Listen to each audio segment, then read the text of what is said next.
You are about to listen to a story inspired by Wegainst, a creature collecting universe. To know more about Wegainst games, stories, books, and apps, access wegainst.com. Now, enjoy the journey where we take your imagination to another world. Previously.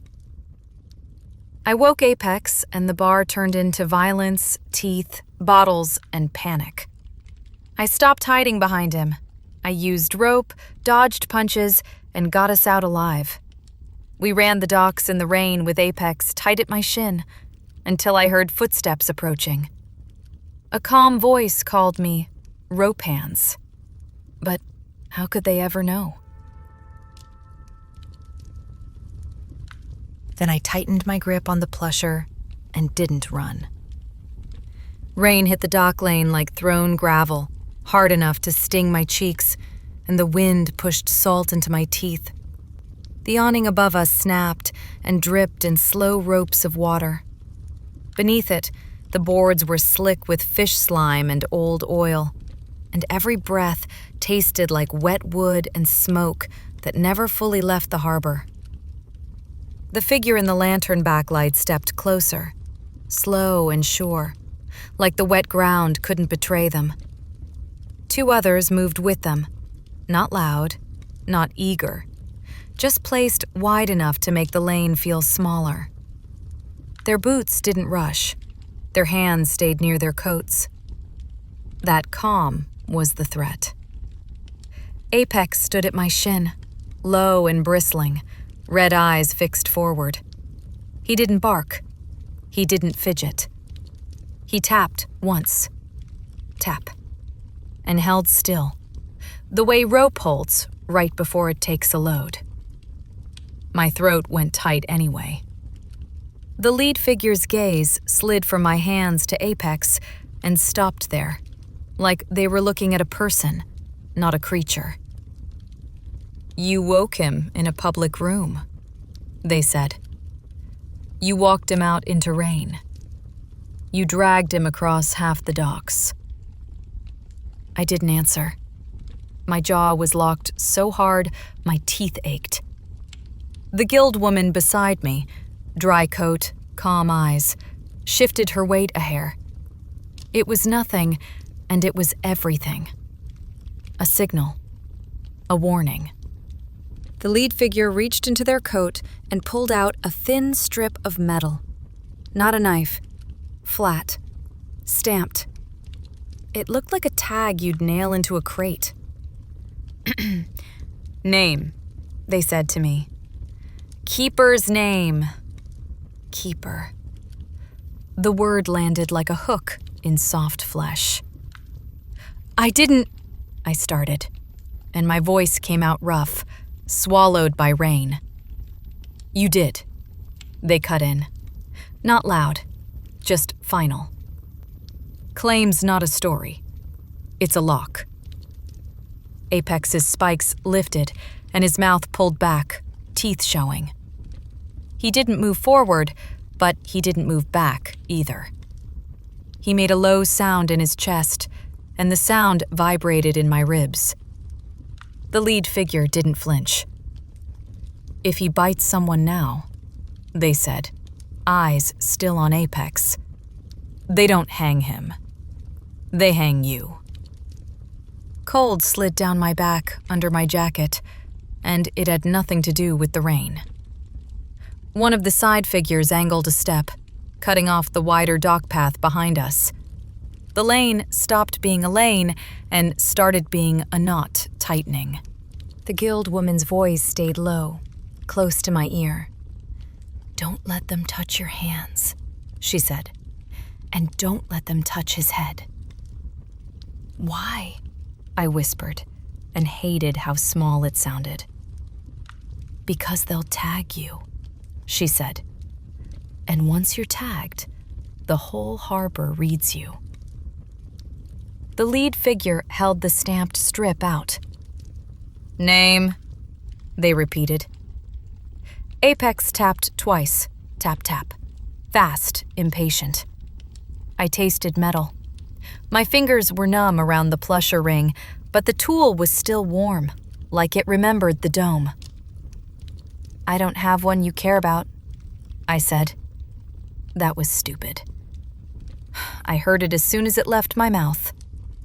The lead figure's mouth twitched. Not a smile, more like a knot testing for slack. "Rope hands," they said. "That's what the doc calls you. That's enough for a ledger." My stomach dropped. Not because it was true, because it was easy. Because it meant they didn't need my permission. They already had my shape. Apex leaned forward a fraction, and the boards creaked under his weight like they were afraid.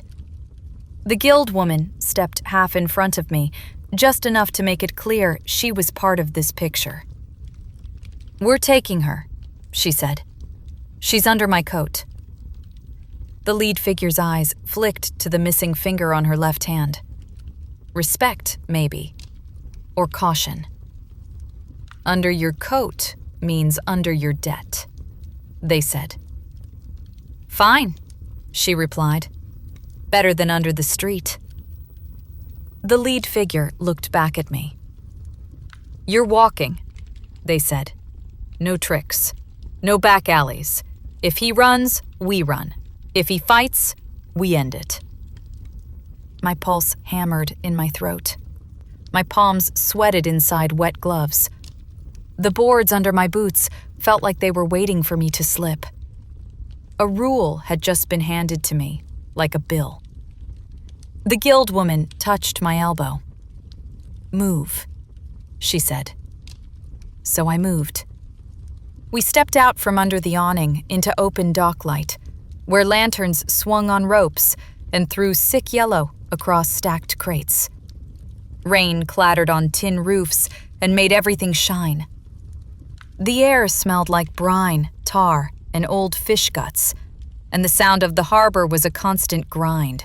Chains, waves slapping pilings, men shouting over wind, like they were always one breath away from a fight. Apex kept to my left, shoulder near my calf, matching my pace without looking at my feet. He moved like he owned distance, like he could take it or close it whenever he wanted. The lead figure walked ahead. The two others stayed behind us, not crowding, just close enough that if I tried to brake, hands would be on me before my second step. My boot slid once on a slick plank. My stomach jumped. I caught myself on a rope rail without thinking, wet fiber biting my palm through the glove. The burn was small. It grounded me. Long breaths, short steps, no sudden pulls. We passed faces turned away too fast and faces that stared too long. People under hoods, people under hats, people pretending they weren't counting. Apex's red eyes met a few of theirs, and those eyes dropped. Not fear of a beast, fear of a problem. The lead figure stopped at a door set into a warehouse wall, low and plain, with a metal latch that had been filed smooth from too much use. They knocked twice. Not a question, a pattern. The door opened a crack. Warm air spilled out, heavy with oil smoke and damp wool. A hand waved us in. Inside, the sound changed.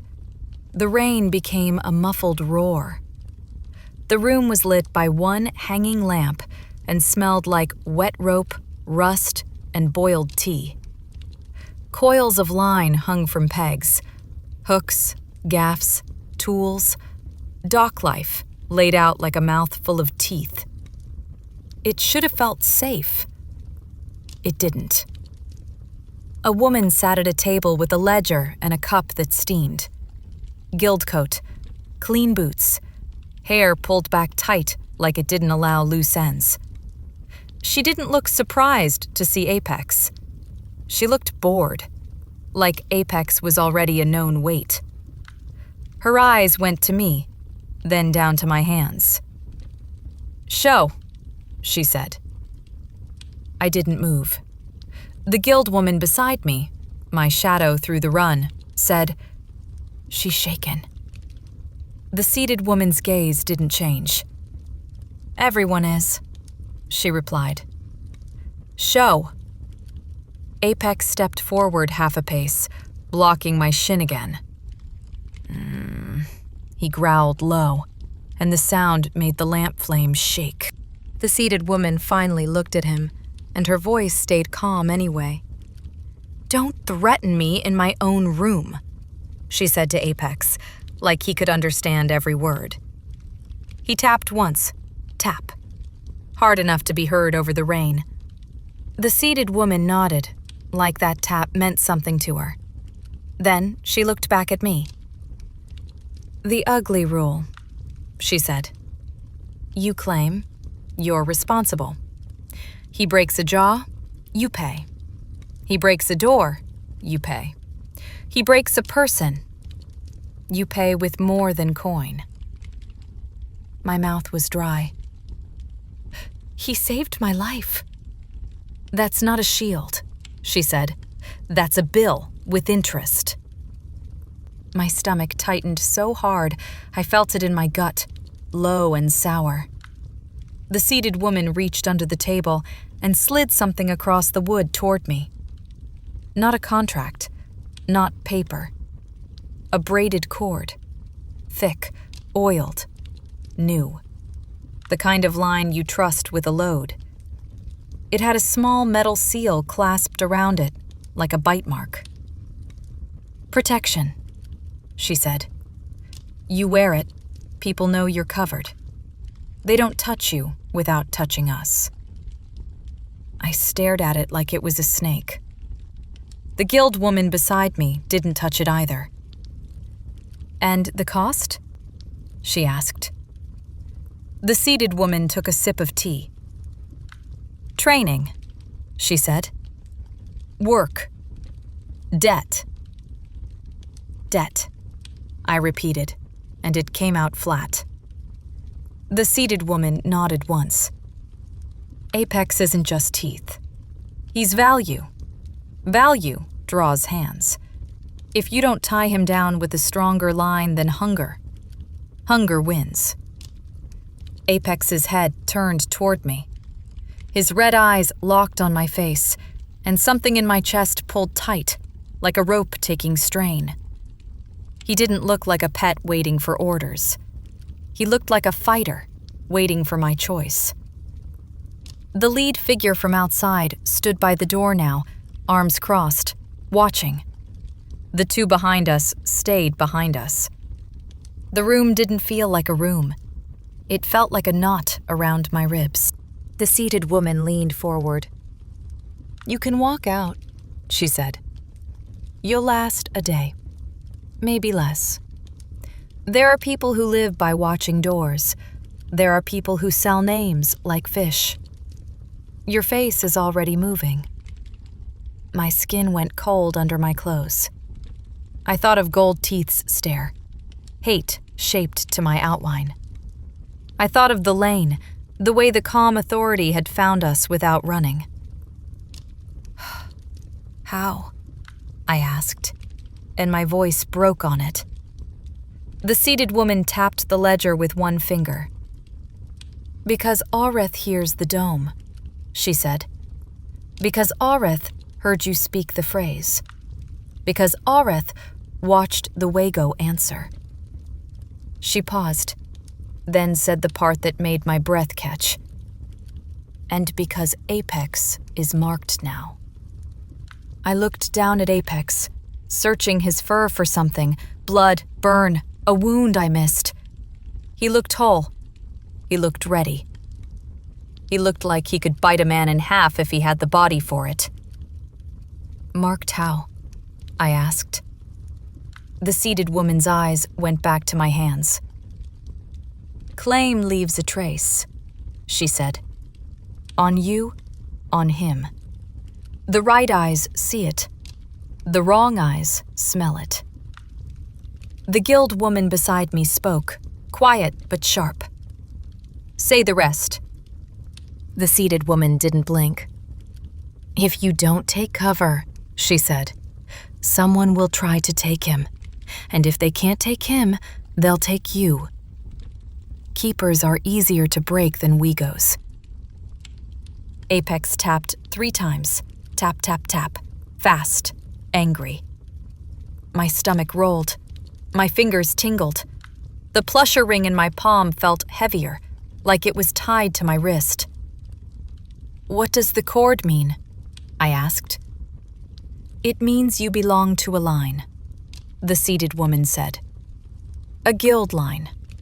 Lines don't snap easy because they're braided. But braids cost time, and time costs work." "And if I refuse?" The seated woman shrugged, small. "Then you're a loose end." I stared at the braided cord on the table. It was clean. It was strong. It was also a leash, no matter how they named it. Rain drummed harder on the roof. The lamp hissed. Somewhere outside, a chain clanged against metal with that dull, steady rhythm, like someone testing a lock. My lungs didn't want to fill all the way. Apex pressed his shoulder against my shin. Warm, solid, real. He wasn't asking to be saved. He was reminding me he was there. The guild woman beside me murmured, "This is the price." I looked at the cord again, and my brain did what it always did when fear made everything messy. It found rope logic. A line under load either held because you chose the right braid, or it failed because you pretended one strand was enough. I reached out. My fingers closed around the braided cord. Oiled fiber, firm twist. The metal seal was cold against my skin, and the cold jumped straight up my arm. "That seal is a trial," she said. "Your test is in the sack." The seated woman nodded, like she'd already written it down. "Good," she said. "Now the other rule." My jaw tightened. "There's more." "There's always more," she replied. She leaned back and lifted her chin toward the door. "Bring it in." The lead figure opened the warehouse door wider, and wind shoved rain mist inside. 2 people stepped through, carrying a wet sack between them, heavy enough that their shoulders worked. The sack thumped onto the floor, and something inside shifted like muscle, not fish. Apex snapped forward, fur rising, teeth out, the air around him turning sharp.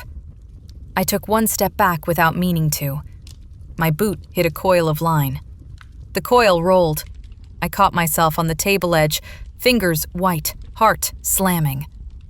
The seat's woman's voice didn't change. "Your protection starts tonight," she said. "You train, you work, you pass." She pointed at the sack. "Because by sunrise," she said, "someone is coming to see if you're worth the rope we tied to you." The seated woman's eyes slid off me and onto the guild woman who'd brought me in. Her voice stayed calm, but the room cooled around it. "And you," she said, tapping the ledger once with a knuckle. "I hope this one is worth the ink." She let that sit, then added, "The last keeper you dragged through my door cost me blood and noise I didn't ask for. Don't forget who you work for, streetcoat." The guild woman's jaw flexed, but she didn't look away. "I'm vouching for this one. I saw how the dome reacted for her," she said. The seated woman nodded, like she'd just heard a price. "Good," she replied. "Then you stand sponsor until sunrise. If she breaks, she pays. But you pay first." This story isn't over just yet. To be continued in the next episode.